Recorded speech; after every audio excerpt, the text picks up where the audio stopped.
President Trump and Vice President J.D. Vance eviscerate Ukraine President Zelensky before throwing him out of the White House. Here's the top 5 reasons Trump is trending today. Trump is trending, he's everywhere. From the news to the cat, he's in our air. All right, all top 5 are going to revolve around this meeting between President Trump and President Zelensky that went down today. So let's start with this. Number 1, it starts out with a bang because President Trump, the ball breaker in chief, calls out Zelensky for dressing like a slob when he comes to the White House for this big, huge meeting that could change the world. He shows up dressed like he just got out of a paintball match or something like that, or he tries to give the appearance that he just came out of a bunker instead of a 5-star hotel resort. So no one's buying his BS when it comes to this. Trump called him out on it multiple times. Even one of the reporters, Brian Glenn, asked Zelensky, hey, don't you own a suit? This guy shows no respect showing up to the table. He wants to play this part. It's an act because this guy is an actor. That's what he is. That's what he does. You come up to the table. You're going to try to have this meeting to solve this war that's been going on for 3 years. Put a freaking suit on. The guy's worth more than $20 million. That's not even including the money he's swindled from us. He's worth at least $20 million.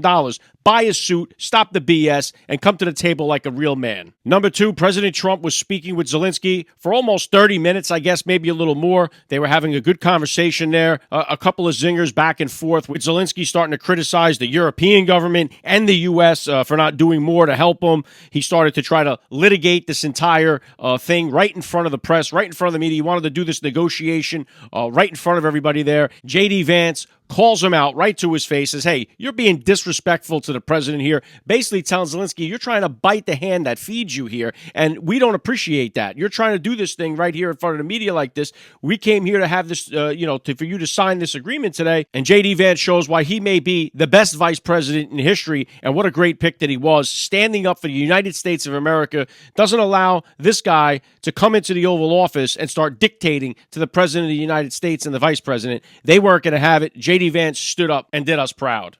Number 3, it was when Zelensky started to cry that, oh, we're in this all alone, where Trump wasn't going to have that. He said, wait a minute, in it alone, we've given you $350 billion. Now, this gets contested online, too. Did America give $350 billion? They only gave $200 billion. Was it $250 billion? Whatever it is, we've given this guy hundreds of billions of dollars, and he has the balls to stand there and say, oh, we're in this alone. If it wasn't for the United States of America, the troops in Ukraine would be throwing rocks at Russia, or they'd be using spitballs through paper straws. So Trump wasn't having that, and then all hell broke loose. Zelensky just sat there with his arms folded like he was sent to the principal's office while President Donald Trump ripped him a new ass. This thing went viral all over the world. President Trump standing up for America's interests and trying to bring peace. The entire time he's talking about, in this meeting with Zelensky, he's talking about peace and saving lives. Zelensky obviously does not want that. Zelensky wants more war. He wants to join NATO, and that is never going to happen. That was his, he wants protection to sign the minerals deal that he was there to sign. Trump says that is never going to happen. President Donald Trump made sure that he knew without the United States, this war would have been over in 2 weeks. He does not hold all the cards. He's in a very bad, weak position to be negotiating with the president. You would think this guy would come in there, show some respect. He's begging for more money. He's begging to have help, and he doesn't want more peace. J.D. Vance is also saying, hey, you can't even get guys to the front line. You got conscription problems. You can't get nobody to go to the front lines to fight your war.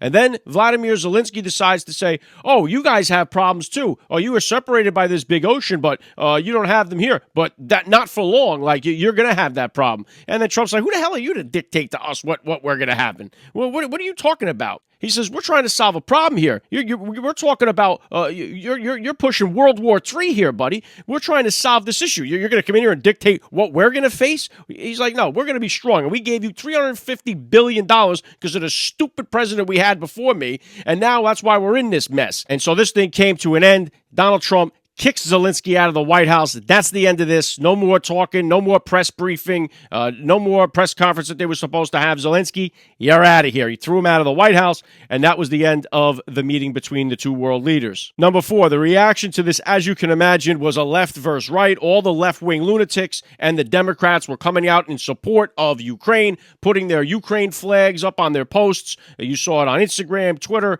or X, I should say, and it was all Slava Ukraine. We support Ukraine, while people on the right and the conservatives and the supporters of President Donald Trump were posting, I stand with the United States, I stand with America, putting the American flag posts up on social media, and that's the way it is. The left would love to see the United States get drawn into this war rather than see a peace deal made by President Donald Trump, because they don't want anything to happen to give him credit for bringing peace to the world. They don't want that. They'd rather World War III than Trump is the reason why there's peace on earth. They don't want that to happen. Now, the other reaction you had was from other world leaders showing their support for President Zelensky. I stand with Zelensky. All these different world leaders came out. They were putting their posts on X, and Zelensky is quote tweeting them. Oh, thank you for your support. Well, this is great news, too, because now they can continue to fund this war, this bullshit war over there that has no end in sight, that millions of innocent people are dying, families being destroyed. Let these other world leaders now that love you so much support your war. We're not giving you another nickel.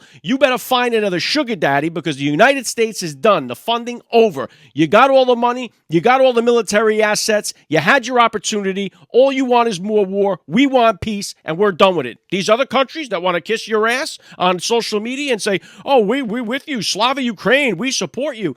Put the money up. Put your troops up. You're not sending my sons over there to go die in Ukraine for your war. So sign up all your kids and send them to the front line, because Zelensky can't con these people to get to the front line anymore. So thanks for your support, and I'm glad you support Zelensky. Send your kids over there. Send your dollar bill. Send your taxpayer money over there to support and fund this war, and show your support in that way instead of putting up some BS little, oh, we support you on X. Number 5 is the aftermath of this, okay? Zelensky was on with Bret Baier on Fox News. Bret Baier plays him the video of Lindsey Graham. Now, Lindsey Graham, nobody wants more war than Lindsey Graham, and he has been in the pocket of Ukraine, giving them, all four, gung-ho, let's have more war, give them all the money, keep the military-industrial complex going, fund these wars.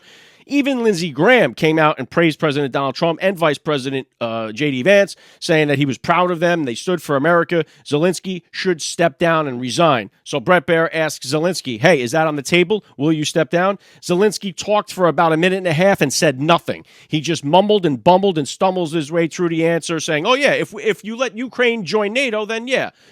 Well, that's not happening, you pissant little nothing. We won't let that happen. But he knows this. So this guy who canceled the elections, he's got the support of nobody in his own country. He's got more support from the Democrat Party than he does from the people in Ukraine. They want him out. And the only way now, because Donald Trump now, the other part of this, he was caught on his way heading down to Palm Beach.